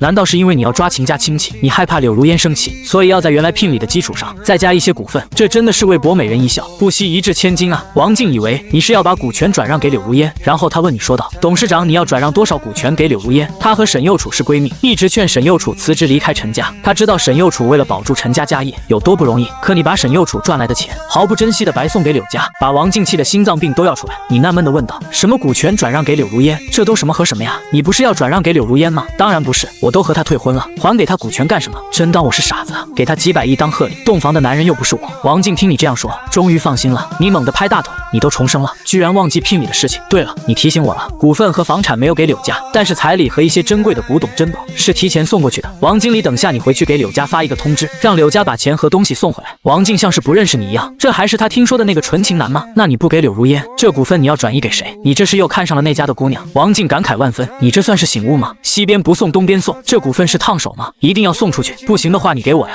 你微微一笑，你凑到王静耳边说了3个字。王静像是被吓到了，又惊又喜，但她这次无比爽快地答应了。好，没问题，我现在就去起草，马上就好。王静急忙起身回法务部，一点稳重的样子都没有。你急什么呀？是怕我反悔吗？王静顿了顿，她真的是害怕你后悔，想赶紧把转让协议书给签好。你知道要转让多少股份吗？对，那你要转让多少？25%。多少？25%的股份。王静被吓傻了，这可是相当于一个柳家的财富。当初给柳如烟的时候，也只有8%而已。王静害怕你只是说说而已，直到你给她一个肯定的眼神，她才知道你这次是来真的。她转身满脸的坚定，脚步轻盈，不急不缓。自从把董事长的位置传给你后，这家董事长的办公室闲置多年，除了最开始始那几个月，你过来签署一些协议后，你就很少过来了。你仔细的打量这个房间，布局摆放还是和6年一模一样，没有丝毫变动。一博大厦是航城最高楼，你站在大厦顶峰，俯瞰整个航城，路面上的行人和车辆就像蚂蚁一样。此刻，你终于明白为什么那么多人都在追求名利财富，这种会当凌绝顶、一览众山小的感觉，真的很让人疯狂。每次到这里，你都能想起父亲在这里办公的模样，会因为遇到问题而烦恼，也会因为项目成功而喜悦。父母离世后，你把所有的精力都耗费在讨好柳如烟身上，你好像是在用这种方式淡化内心里的悲伤。常年不开门迎宾的董事长办公室今天非常热闹，很快前台打来电话，秦海上门求见。秦海的确有些水平，他只用1夜时间就把大众的目光转向娱乐圈的大瓜，直接把柳如烟和叶凡这点事情淹没。除了少数网友还在讨论，已经没有什么关注度了。所以今早柳家股市虽然跌得厉害，但也没有想象中那么恐怖。但这个事情总要处理干净，互联网是有记忆的，没准哪天就被人翻出来，一旦闹大了，可没有那么多明星出来扛雷了。因此柳家安排秦海过来和你协商，让你发布个声明，是你误会了柳如烟。两人也已经和好如初，本来是让柳如烟亲自过来道歉的，可自从昨天晚上柳如烟离开后，柳家人就一直联系不到他，无奈之下只有让秦海出马。毕竟之前你还是很给秦海面子的，能把秦家这么多废物都安排到公司去。秦海刚到一博大厦楼下，就看见自己弟弟妹妹还有侄子侄女，还有一些发小和朋友都被警察带上警车，警方出动好几辆大卡车才把这几10号人全部抓走。秦海傻眼了，这是什么情况？他赶紧带着几个保镖跑上前拦住了他们。妹妹老三，这是什么情况？你们怎么被抓了？秦波一脸沮丧，他看见秦海就像看见了救星一样，哥，救救我啊！你去和陈默说，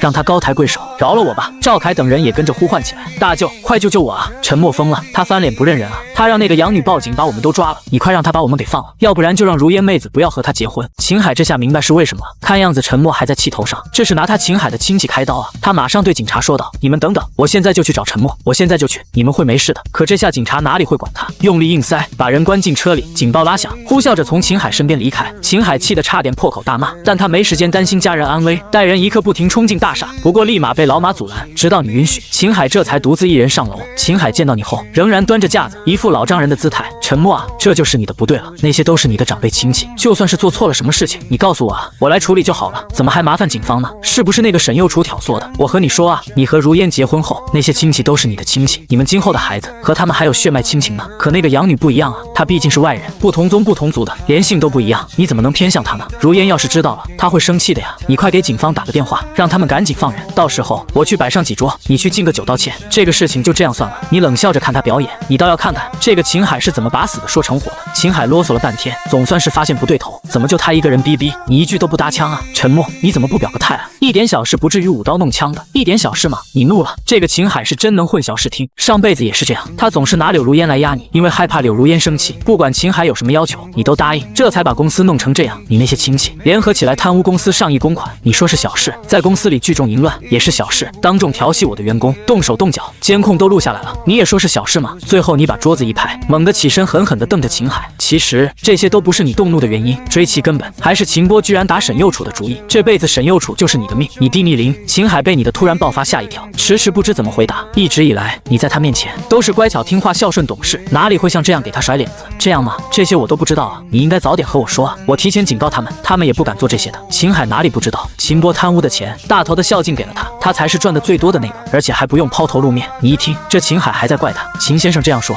是在怪我没有提前给你讲清楚公司的规矩了。他们难道是3岁小孩，到现在还不知道哪些事情该做，哪些事情不该做吗？没有，我怎么会怪你呢？这些事情的确是他们不对，你看这样能不能给我一个面子，把他们给放了？我保证他们今后绝不再犯。你根本不想和他继续啰嗦这个事情，秦家的亲戚你是整定了，尤其是秦波，这辈子就在监狱里待着吧。你决然地说道，秦先生，你就不用再费心思了，这些人我是不会放的。让你上楼是因为有件事情需要你柳家办，如果办不好，我连你柳家都要告。秦海不傻，他这会察觉到你的语气根本就是要往死里整啊。他心里把柳如烟快骂死了，好端端的养什么小白脸，把自己大好姻缘做没了，现在连秦家亲戚都被他给害惨了。陈默，你说虽然叔叔在柳家没有什么地位，但你提的要求我肯定支持，帮你把话带到。我先前给柳家打的彩礼，还有那些珠宝字画，你们柳家什么时候退回来？秦海没想到是这个事情，他还以为是柳如烟和叶凡的事情，要求柳家给个交代。他还幻想着只要柳家把这个事情处理得漂亮，你这口气顺畅了，你和柳如烟的婚约可以续上，而秦家的亲戚不就得救了吗？陈默啊，你听叔叔说，那个叶凡和如烟真的没有关系，这都是个误会。昨天我们找到如烟后就已经批评他了，他也解释了，他是真的把那个叶凡当作弟弟。你也知道柳家的情况，如烟只有妹妹，家里没有什么男丁，所以才把叶凡认作弟弟。你们俩从小一起长大，如烟那么爱你，怎么可能做出对不起你的事情呢？秦海不说叶凡和柳如烟还好，一说起他们俩，你就会想起那个夜晚，柳如烟和叶凡在你的婚房死死的拥抱激吻，最后柳如烟为了救下叶凡，狠狠的给你致命一击。想到这些，原本已经死寂的内心又被人添了一把火，烧得千疮百孔。闭嘴！你当我眼瞎吗？他到底爱谁，我会不清楚。你现在去问问，有谁会相信你的鬼话？秦海，我发现你不是个废物啊，空口白牙，死的都能被你说成活的来。你是有点本事在身上啊，要不然柳家这碗软饭，你恐怕也没本事端上桌啊。秦海从来没有被你这样侮辱，这简直是贴脸开打。他站起身来，指着你，气得手指都在发抖。你没有理会。现在的秦海已经不能再威胁到你，不想我找人打断你的手指，就赶紧把手给我收回去。秦海察觉到你的狠厉，他默不作声的把手指放下，然后坐到位置上说道：沉默。我能明白这种感觉，男人活着就是为一张脸，现在脸被别人踩着打，生气是必然的。如果你想消消气，我把如烟叫过来，交给你任凭处罚，我柳家绝不二话。你心里那闷，秦海怎么能明白这种感觉？难道他也是过来人？柳如烟的妈妈难道给秦海也戴过绿帽子？你摇摇头，我想你还是没有听明白。我和柳如烟昨天晚上已经解除婚约了，她喜欢谁，要和谁在一起，和我没有半毛钱关系，但是属于我陈家的东西，柳家必须原封不动还回来。好了，我的话说完了，你可以离开了。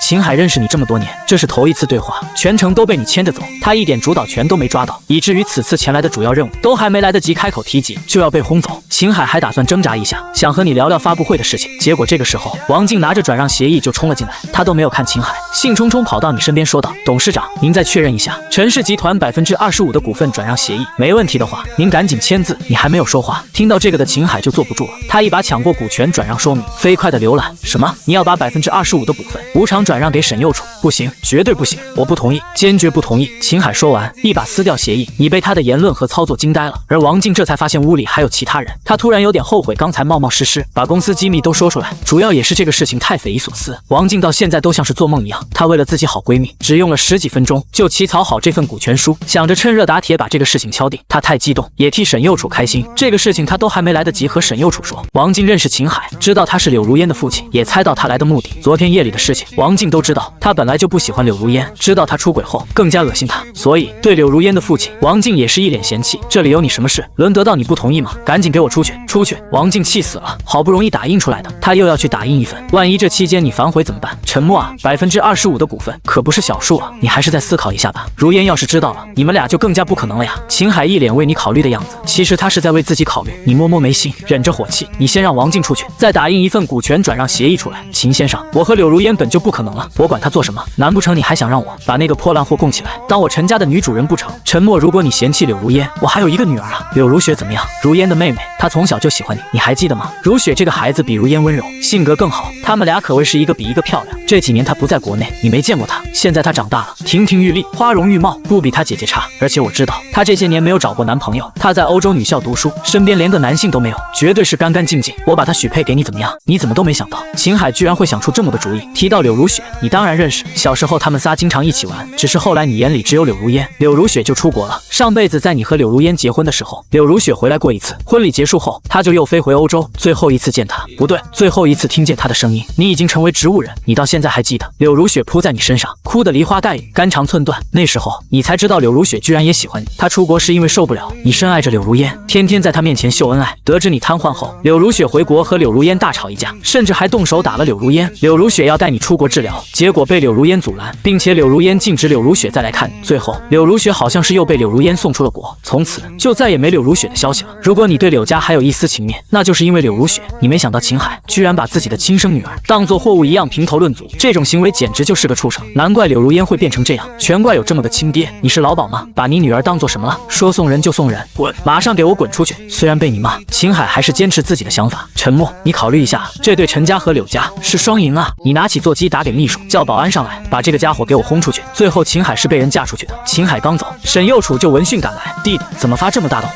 别生气了，气大伤身。你无奈的叹一口气，姐，你是不知道秦海那个家伙说话有多气人，简直不是个东西。我算是知道为什么柳如烟会分不清对错了，原来上梁都是歪的。沈右楚走到你身后，纤玉手放到你肩膀上，轻轻的给你按摩着。你还记得当年母亲也是这样，每当父亲生气的时候，母亲就会走到他身后给他按摩，在母亲的安抚下，父亲很快就气消了。没想到现在时过境迁，轮到他们俩。他说道：好了，把人赶走就行了，以后我们和柳家又不会有什么来往，见不着就不生气了。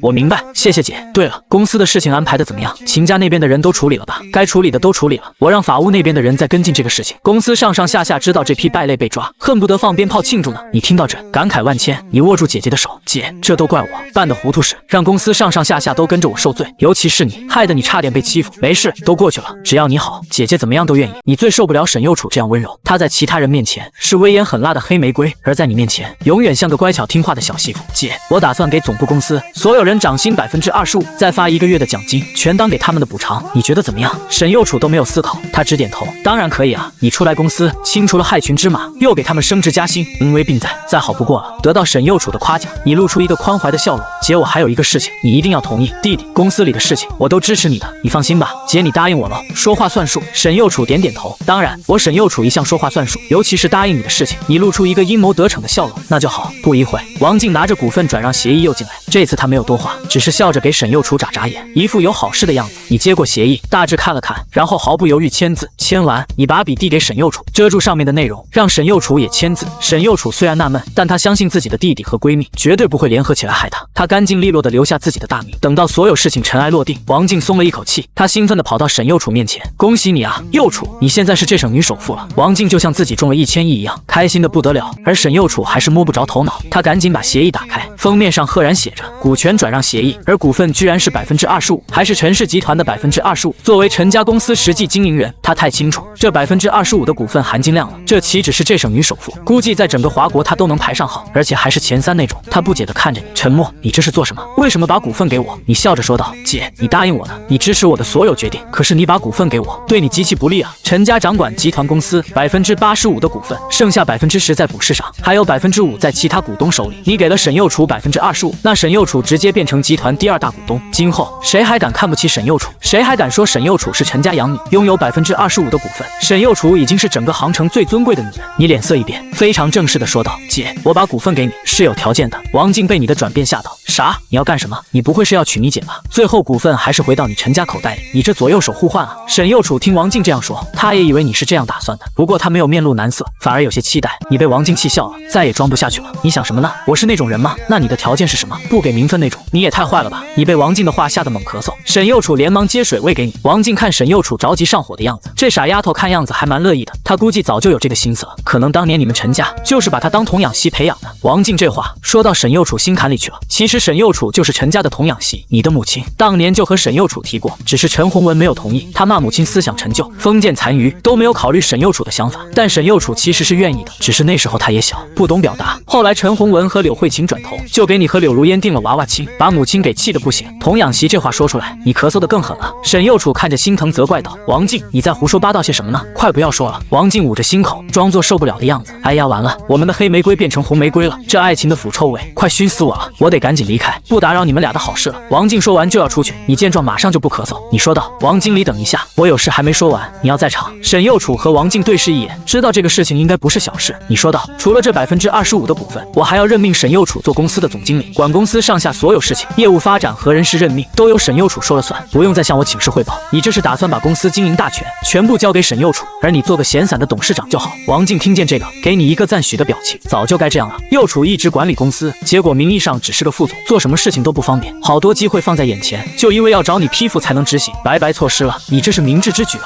沈幼楚没想到你今天到公司是给他扫清所有障碍，给他股份，还把大权都给他了，他感动得泪眼汪汪的。王静知道沈幼楚肯定有什么亲密话要和你说，他赶紧找借口开溜。那个你们继续聊，我现在就去出任命通知，一会以集团总公司的名义把这个任命发布下去。董事长你等着签字。好的。果然，最了解女人的不一定是老公，有可能是闺蜜，但最好千万不要是男闺蜜。王静走后，沈幼楚直接扑到你身上，泪水哗啦啦的流，你顺手搂住沈幼楚的腰肢，两个人紧紧的贴在一起，千言万语却无从说起。此时无言胜过千言万语，你是只恨纸短情长，你有好多话说给沈幼楚听，但是却不知道怎么说出口。而沈幼楚满满的都是失而复得的喜悦，他心里非常感谢柳如烟，感谢他不知好歹，太过得意忘形。沈幼楚冷静地问道，弟弟，把股份给我，你就不怕我今后嫁给其他人吗？你用手抚摸着沈幼楚的发丝，把青丝挂在指尖缠绕，用最真诚的语气说道，不怕，给你了便是你的，如果你今后要嫁给别人，那这股份就算你的嫁妆。沈幼楚有些生气，他狠狠地掐你腰间的软肉，娇嗔地说道，好啊，那我就去找个男人嫁了，你不要后悔。你疼得龇牙咧嘴，疼啊，姐我错了，不给你当嫁妆了。沈幼楚手上更加用力了，你说什么？再说一遍。没人能能想到杭城有名的黑玫瑰，那个在传言中冷酷无情、心狠手辣之人，居然有如此小女人的姿态，传出去估计都没有人相信，连着被掐了好几下，两边的腰都被掐死了。这下你总算知道自己错哪了。他哭着说道：“姐，你永远是我陈家的人，这辈子是，下辈子也是，我们相依为命，你永远照顾我，养我一辈子。”沈幼楚听到相依为命，就直接趴在你身上，大声哭出来。他等这一刻等得太久了，久到差点放弃，哽咽地说道：“好，我们永远在一起，绝不分开。你无比认真，姐，你说话算数，不要骗我，我经不起再一次背叛。”沈幼楚身子一顿，他能感受到你这些话说出口时，心里有多酸楚，那种痛隔着肉体和灵魂，他都能感觉到，痛彻心扉。沈幼楚不知道怎么安慰你，柳如烟不知道自己是怎么睡着的。昨天夜里，他不知道哭了有多久。他拿出手机想打给你的时候，正巧叶凡的电话打进来。电话那边，叶凡哭喊着说道：“如烟，你快来医院吧，有人要杀了我。”说完，电话就被挂断了。叶凡怎么回事？说话到底怎么了？等柳如烟发现对方已经挂断了，他拿着车钥匙冲了出去。他还是穿着那套白色订婚礼服，又一次为了叶凡把你抛到脑后。等柳如烟赶到医院，叶凡毫发无伤，只是跪在地上摇摇欲坠。叶凡对面坐着柳家老太太。柳如烟走到柳慧琴面前，心疼极了，她迫切地说道：“奶奶，你这是做什么？为什么要为难叶凡？他才出车祸，身体还没有恢复呢。”柳慧琴就像看傻子一样看着柳如烟，这个孙女怎么是个恋爱脑？叶凡这个样子哪里像是出了车祸？撞他那辆车估计是碰碰车吧。老太太指着叶凡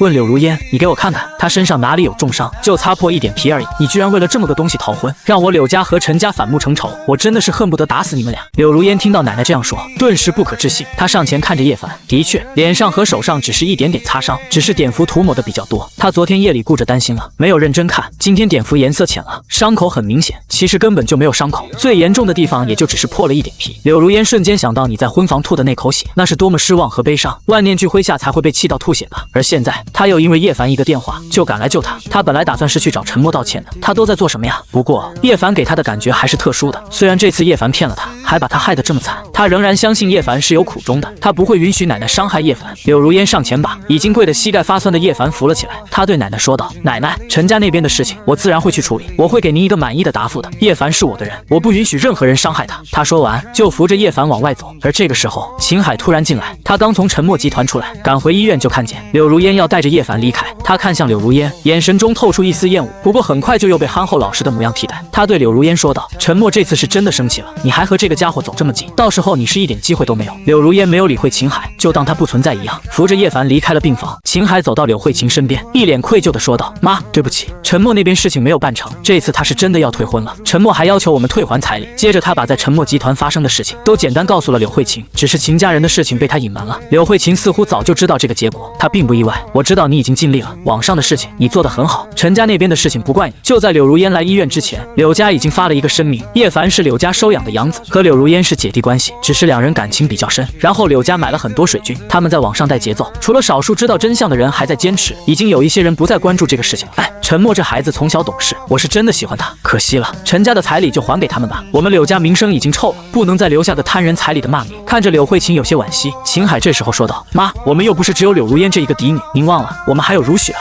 柳慧琴猛地看向秦海，她这才发现秦海在处理这个事情上脑子转得特别快，完全没有之前那唯唯诺诺、憨厚老实的样子。柳慧琴像是第一次认识秦海。柳如烟这边，她把叶凡扶出病房后就把他推到地上，告诉我你为什么要骗我？你知不知道因为来医院救你，我惹出多大的祸端？我快被你害死了。柳如烟说着说着都要哭出来，短短一天发生这么多变化，全是因为叶凡的谎言，而他一个人承受了这么多。你的退婚，多年的感情毁于一旦，柳家名誉受损，公司面临巨大危机。更严重的是，网上把他骂作荡妇、不要脸的贱人，各种污名都骂在他身上，而叶凡这个罪魁祸首却被他保护得好好的。如烟姐姐，叶凡像是受到天大的委屈，抽抽噎噎说不出话。柳如烟看着他这样，有些心疼，语气也变得软弱。哭什么哭？我都还没有哭呢。叶凡看柳如烟没有那么生气了，他无比委屈。如烟姐姐，我知道你昨天晚上订婚，因为陈默哥哥不喜欢我，没有让我去，我就一个人在酒吧喝多了，回家的路上被电瓶车撞了，还是路人给我打的120，把我送到医院，也是护士给你打的电话。我也不想破坏你的订婚宴，我只是伤心，多喝了几杯，醒来都不知道发生了什么，你怎么能说我骗你呢？叶凡解释后，柳如烟想想，昨天晚上的却不是叶凡打电话给他，说明叶凡没有骗他，是护士联系不到叶凡的亲人，电话簿里只有柳如烟备注是姐姐，所以护士选择打给他，让他来医院签字。因为叶凡是个孤儿，在杭城唯一的朋友也只有柳如烟。想到这些，柳如烟对叶凡的怨气也就消散的差不多了。好了，这件事情不怪你，是我误会你了。等这件事情过去，我带着陈默过来给你道歉，我们请你吃饭。柳如烟幻想道：好啊好啊，不用陈默哥哥给我道歉，只要他不生我的气就好了。叶凡一脸开心的样子，好像很崇拜你，期待和你见面。柳如烟亲昵地摸了摸叶凡脸上的擦伤，你能这样想，我很开心。心，你快回去吧，休息2天，等伤好了再去公司上班。姐，我没事，一点小伤。你现在要去哪啊？我陪你吧，我这个小助理肯定要跟着您鞍前马后啊。不用了，我现在要回家换个衣服，然后去找陈默，我要和他解释清楚，等他消气了，这个事情就过去了。那我更要陪着你去啊，我要去当面和陈默哥道歉，让他不要误会你，我会帮你解释清楚的，让你们和好如初。柳如烟想了想，的确，带着叶凡过去，让叶凡亲自解释，比他自己一个人说要有说服力。柳如烟点点头说道：“好吧，那你跟我回家，不过你先在车里待一会，我先上去换一套衣服。”不过叶凡没有同意，他说道：“姐，我这套衣服昨天摔坏了，我之前不是有一套衣服放你家里了吗？我跟着上去换一套衣服吧，要不然这样子去见陈默哥，实在是有些不礼貌。”柳如烟有些犹豫，她想到了那张照片，就是因为叶凡进了她房间，网上炸开锅了，这些事情被叶凡提前想到了。他解释道：“姐，我们是姐弟啊，如果因为有人怀疑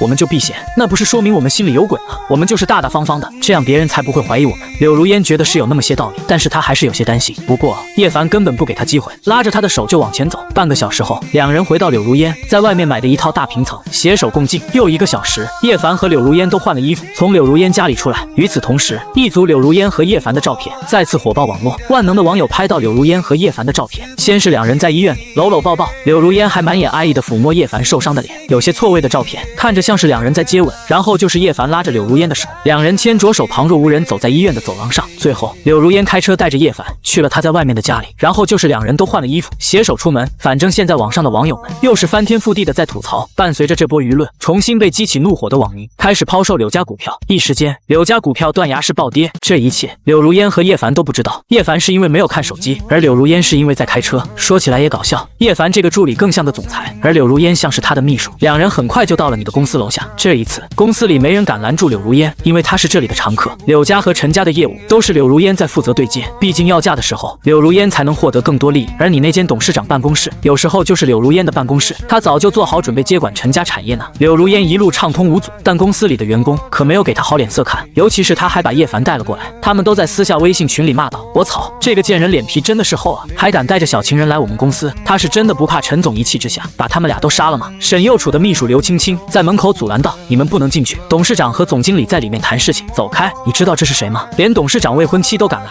你好大的胆子！”叶凡这会变身助理，他一把推开刘青青，给柳如烟让开路。你这个董事长办公室不光柳如烟熟悉，叶凡也很熟悉，两个人来过这里很多次了，但这是第一次来这里见你。叶凡把这里当做自己家一样，门都没有敲，直接开门进去。这个时候你坐在老板椅上，柳如烟进门后就看见此前这样一幕，你们怎么能这样？柳如烟气得脸色发紫，嘴唇颤抖，她眼眶瞬间就红了，你眼神中透露出滔天的恨意。柳如烟、叶凡这对狗男女，上辈子把你折磨到死，现在三人再次相聚。不过今时今日，你再也不是那个卑微的奉献者，心中无爱，自然不怕再被他人伤害；心中有恨，自然不怕手软砍不下刀。你严肃地说道：“谁让你们进来的？出去！”柳如烟还没有说话，叶凡抢先说道：“陈默哥，如烟姐姐是专门来道歉的呀，这都是误会，你怎么能当着如烟姐姐的面和别的女人乱来呢？”你听见叶凡说话就恶心，一个男生装的柔柔弱弱的，说话扭扭歪歪，娘炮一个。你不知道柳如烟为什么会喜欢上这样的男人？难道软弱可欺的小男生更能激起她的保护欲吗？你板着脸寒声说道：“如果不想我叫保安把你们轰出去，你们最好乖乖自己走出去，学会敲门再进来。”这下柳如烟也端不住了，她没想到一夜不见你性情大变，居然敢这样和她说话。她委屈地说道：“陈默，你知道你在说什么吗？你这么敢让我出去，你应该让他出去才对。你忘记了，你答应过我的，你要和沈右楚保持距离的。”你雷霆大怒，出去！叶凡看着不对劲，他赶紧拉着柳如烟退到门外。这时沈右楚的秘书刘青青带着歉意说道：“对不起，董事长、总经理，我没能把他们拦下来，你出去和保安队还有前台说清楚，从今以后没有我的允许，柳如烟和他身边的狗不允许进大厦。”是，董事长，我这就通知下去。刘青青转身出门，还把门带上。他在门口还瞪了一眼柳如烟和叶凡，眼神中充满鄙视和痛恨。最终还是叶凡敲门后得到允许，柳如烟才进办公室。想当初他进这间屋子是那么的随意，可现在居然还需要敲门获得许可，这巨大的转变让他一时间难以接受。进屋后，沈右楚已经没有坐在你大腿上，他乖巧地站在你身后，像个贴身丫鬟，给你捏着肩膀。这一幕刺痛着柳如烟的每根神经。不过这次他没有那么咄咄逼人，他温柔地说道：“陈默，我知道昨天晚上是我做错了，我是来道歉的。那时候我太紧张了，叶凡被撞晕了，医院给我打电话的时候说叶凡伤得很重。”说到这里，你有点心虚了。那你身后这位神采飞扬、生龙活虎的人是谁啊？叶凡这会就跟个正常人一样。柳如烟被你戏谑的眼神看得有些心虚，她后悔带叶凡过来了。你继续说道：“我就奇怪了，这中心医院的医生难道都是庸医，屁事都没有？怎么就给你打电话说伤得很重呢？还有啊，叶凡都被撞晕了，那医院是怎么得到你的联系电话的？”柳如烟完全答不上来，她之前只顾担心了，都没有去细想这些，现在被你这样一问，柳如烟突然恍悟过来：“是啊，叶凡，你明明没什么事情，为什么医生给我打电话说你被撞得很严重，还有，你被撞晕了，医生怎么会有我的私人电话？他目光闪烁，左顾右盼，他吞吞吐吐想了半天，我是真的被撞晕了，估计是到医院后。不是，我想起来了，我昏迷的时候一直在念叨如烟姐姐的名字，肯定是我把你的电话号码背下来了，我背给医生了，医生才给姐姐你打的电话。叶凡快被自己的聪明才智征服，能想到这么完美的理由。你看着柳如烟这个傻女人，她居然真的信以为真，还因为叶凡深深挂念她，感动的不行。这么拙劣的借口，柳如烟居然还相信。沈右楚看到叶凡的第一眼就觉得她很假，如果她是个女的，在绿茶界估计能混到三流水准。沈右楚问道：看样子柳如烟在你心里地位真的不一般啊。叶凡点点头，那是，如烟姐姐是我在这个世界上唯一的亲人了。不过我真不相信你能背下她的电话号码，你能现场给我表演一下吗？让我也见识见识你们的感情有多深厚。柳如烟对沈右楚本来就有意见，她瞧着沈右楚居然不相信叶凡对她上心，她急忙对叶凡说道：你快背他听听，让他见识一下什么是真感情。而叶凡却被吓得冷汗直流，这下终于明白什么叫一个谎言需要无数个谎言来掩盖。他假装思考，可半天说不出一个数字，额头都开始出汗了。沈右楚问道：怎么突然又忘记了？柳如烟看不惯沈右楚那一脸鄙视挖苦的样子，她柳眉倒数，嗔怒地说道：你急什么？叶凡昨天被车撞了，估计一时间有些恍惚，再等等就行。你瞧着柳如烟这么维护叶凡，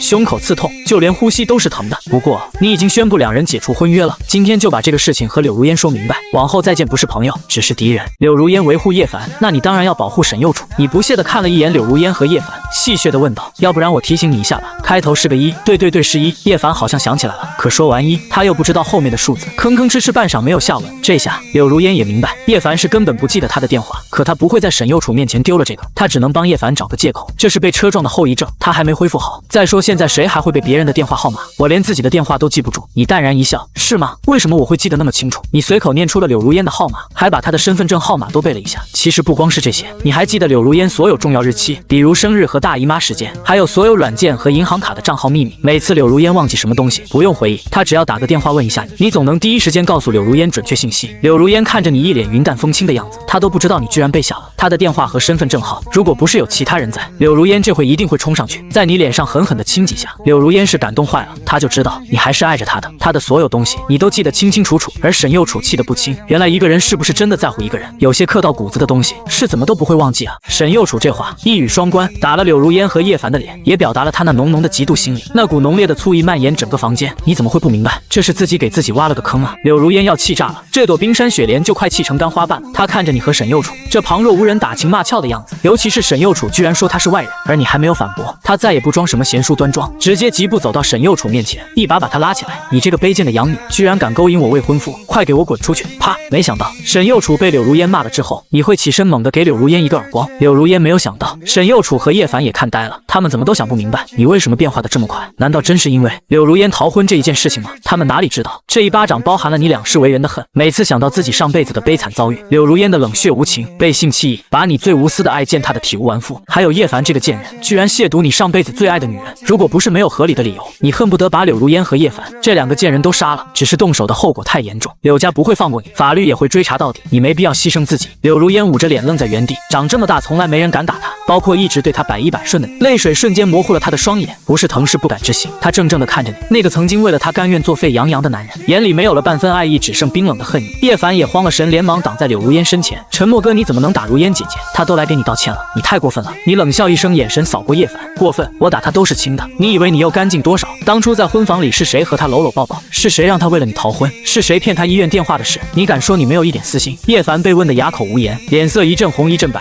眼神躲闪不敢直视你。柳如烟这才后知后觉，叶凡的话里全是漏洞。他猛地抓住叶凡的胳膊，你告诉我，电话是不是你故意安排的？你是不是早就知道自己没事？你是不是一直在骗我？叶凡被抓得发疼，用力甩开他的手，我没有骗你，是你自己笨，容易相信人。这话一出，柳如烟彻底心凉。她一直把叶凡当作亲弟弟，掏心掏肺地护着他，没想到到头来居然被他欺骗。沈右楚走到你身边，轻轻拉住你的手，示意你不要太激动。你反手握住沈右楚的手，感受到掌心的温度，你的眼神柔和了几分，但看向柳如烟和叶凡时依旧冰冷。柳如烟，我再告诉你最后一次，我们已经解除婚约了，从今往后你我两不相欠，柳家欠我的，我会一点一点讨回来。还有你叶凡，你利用柳如烟的信任，毁了我的订婚宴，毁了我过去的一切，这笔账我们慢慢算。就在这时，办公室的门被推开，王静拿着一份文件走进来，身后还跟着2个警察。董事长柳家那边彻底垮了，股票暴跌，已经资不抵债。柳慧琴老太太气急攻心，抢救无效去世了。秦海因为涉嫌贪污受贿被警方带走了，秦波等人也被提起公诉，估计要在监狱里待一辈子了。柳如烟听到这话，身子一软，差点摔倒。奶奶去世了，爸爸被抓了，柳家没了，她一下子失去了所有。叶凡见状也慌了，他跟跟着柳如烟就是为了柳家的钱，现在柳家垮了，他什么都得不到了，他再也装不下去了，对着柳如烟恶语相向。都怪你柳如烟，要不是你蠢被我骗，我也不会落到这个地步。我本来就是想借着你的关系攀附陈家，没想到你这么没用，连个婚约都守不住。现在柳家垮了，我也没必要再装了。说完，叶凡转身就想跑，却被门口的警察拦住。叶凡先生，你涉嫌诈骗和诬告陷害，请跟我们走一趟。警察上前给叶凡戴上手铐，叶凡拼命挣扎，大喊冤枉，可没人理会他，最终被警察带走。柳如烟站在原地，浑身发抖。他看着叶凡被带走的背影，又想到奶奶的去世和爸爸被抓，还有你冰冷的眼神，终于明白自己错的有多离谱。他一步步走到你面前，缓缓跪了下来。我知道错了，我真的知道错了，你再给我一次机会好不好？我以后再也不任性了，再也不护着叶凡了，我只想回到过去，回到你还对我好的时候。你看着跪在地上痛哭流涕的柳如烟，心里没有半分波澜。过去的你或许会心疼会心软，但现在的你心里只有沈幼楚，只有复仇后的平静。你轻轻抽回被沈幼楚握着的手，居高临下的看着柳如烟。太晚了，我给过你机会，是你自己不珍惜，你亲手毁了我们的一切，也亲手毁了你自己。你起来吧，我不会再对你怎么样，但也绝不会再给你任何机会。柳如烟看着你决绝的眼神，知道自己彻底没有希望了。她趴在地上失声痛哭，哭声里满是悔恨和绝望。沈幼楚看着她，心里没有半分同情，可怜之人必有可恨之处，这都是他咎由自取。你转头看向沈幼楚，眼神瞬间变得温柔。姐，我们走吧，这里的事情都结束了。沈幼楚点点头，跟着你往外走。路过柳如烟身边时，两人都没有再看他一眼。走出董事长办公室，公司里的员工都恭敬地打招呼，眼神里满是敬畏。再也没有人敢轻视你，也没有人敢议论沈幼楚是养女。你和沈幼楚走进电梯，电梯缓缓下降，你一直紧紧握着沈幼楚的手。姐，以后有我在，我不会再让任何人欺负你，不会再让你受一点委屈。沈幼楚看着你认真的眼神，眼眶微微泛红，用力点点头。好，我们永远在一起，绝不分开。电梯门打开，两人并肩走出一博大厦，阳光洒在他们身上，温暖而耀眼，仿佛驱散了所有的阴霾，过往的伤痛都已成